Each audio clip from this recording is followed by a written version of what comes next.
John Estrada, todo deny kay Barbie Imperial. Inalmahan ng aktor na si John Estrada ang mga chika na siya ang third party sa umano'y nagkakalabuan na relasyon ni na Barbie Imperial at Richard Gutierrez.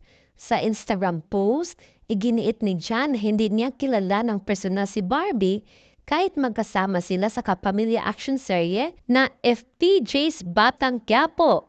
Unang-una, hindi ko alam kung sino o saan nagsimula ang kalokohan na to na nagdiling sa amin ni Barbie. Tugon ni John. Hindi ko po kilala si Barbie Imperial, kilala ko siya bilang artista, pero hindi po sa personal na level, dagdag pa niya. Ayon sa aktor, huli niyang nakita ang actress ilang taon na ang nakaraan.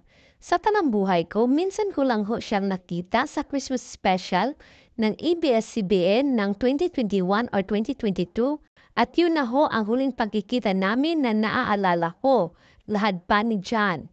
Totoo pong magkasama kami sa Batang Quiapo pero ni minsan hindi kami nagkita dahil po iba ang grupo niya, unit at direktor niya. Kung sino man ang nagsimula nito, pwede ka maging komedyante, sabi pa ni John.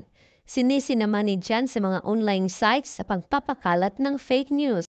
Bago nyo siguro ilabas ang isang bagay, mag-research naman kayo. Kung merong kahit na 0.1% na katotohanan yon. Yun lang po at maraming salamat. Payo pa ni John sa likod nito.